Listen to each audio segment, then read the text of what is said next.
It started last summer when I moved into the house on Sycamore Street. It wasn't anything grand or remarkable, just a small two-story home that I'd gotten for a steal at a foreclosure auction. The previous owner had passed away, an old man, alone, with no relatives to claim the property. It felt a bit tragic, but I'd convinced myself it was just an opportunity, a new chapter. The first few weeks were uneventful. I spent most of my time unpacking, fixing little things here and there, and settling into the quiet neighborhood. But then, something strange happened. The first pickup truck rolled up, and Tom got in. It was so loud that Tom Berg first wondered if my wife was asleep. It was a Wednesday night. I remember that because I'd just finished a late shift at work and was sitting on the couch with a beer, watching TV. Out of nowhere, I heard what sounded like scratching. It was faint, like tiny claws raking against wood, coming from somewhere upstairs. At first, I thought it might be mice in the walls. Old houses like this often had pest problems, right? I muted the TV and listened. The scratching stopped. I went upstairs to check, flipping on the hallway light and peeking into each room. Nothing. Still, I set some traps the next day, just in case. A week later, the scratching returned. This time it was louder, more deliberate. It sounded like it was coming from the attic. Now, I hadn't been up there yet. The entrance was one of those pull-down ladders in the hallway ceiling, and frankly, I'd been avoiding it. The idea of climbing up into a dark, dusty space filled with spider webs didn't exactly appeal to me. But I couldn't ignore it anymore. I grabbed a flashlight and pulled the ladder down, wincing as it creaked under my weight. The attic smelled of mildew and dry rot, and the beam of my flashlight caught dust motes swirling in the air. There were a few old boxes pushed against the walls, but nothing else. Certainly no mice, no signs of life at all. Feeling both relieved and a little silly, I climbed back down and shut the attic door. I figured maybe the sound had been the wind or something. Old houses make noises, right? That's what I told myself, at least. But the noises didn't stop. Over the next month, they got worse.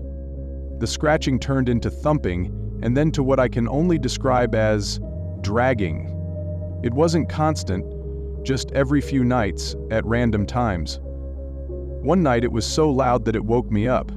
I shot out of bed, heart pounding, and immediately went to investigate. The attic was still empty. Nothing was out of place. That's when I started noticing other things. I'd leave a light on in the kitchen, only to come back and find it off. My keys, which I always kept on a hook near the door, would sometimes be on the counter instead. And then there were the shadows. Out of the corner of my eye, I'd catch movement. Just a fleeting glimpse, like someone walking past a doorway. But when I turned to look, no one was there.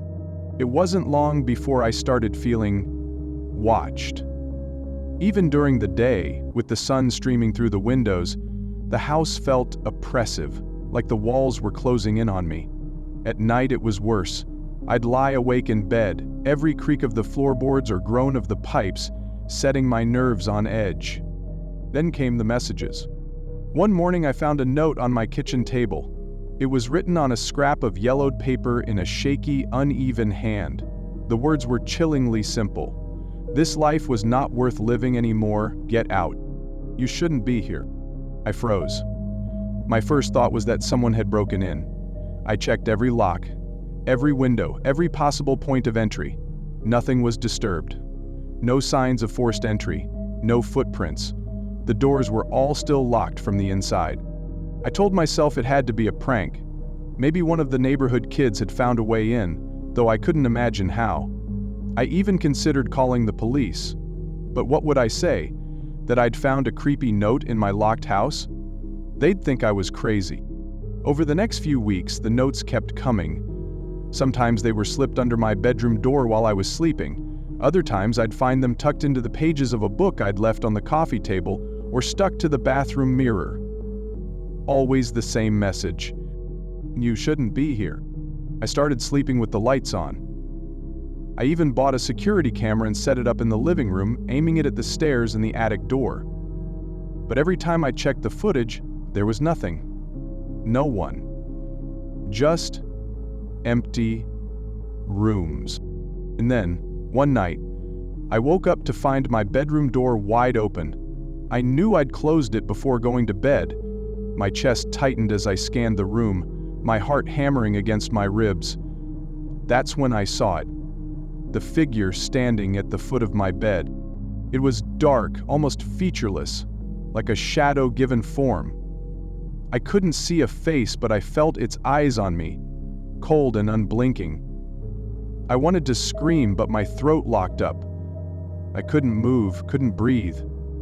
The figure didn't move either.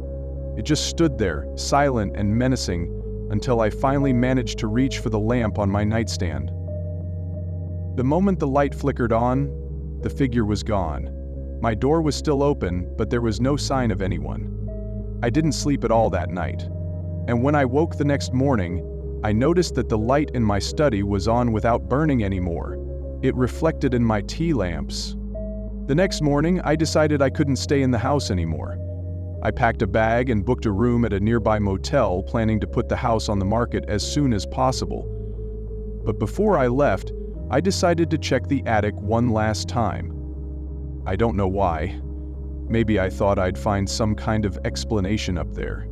Something that would make sense of everything. I climbed the ladder, flashlight in hand, and scanned the space. At first it looked the same as always, dusty, empty. But then I noticed something I hadn't seen before. A small, square door set into the far wall, almost hidden behind a pile of boxes. It was about 3 feet high, with a rusty iron latch. My hands were trembling as I opened it. The door creaked on its hinges, revealing a narrow passage that stretched into darkness. The air inside was stale and suffocating. I crawled through, the flashlight beam cutting through the gloom, and found myself in a small, hidden room. The walls were covered in writing, words scrawled in black, overlapping and chaotic, all saying the same thing. You shouldn't be here.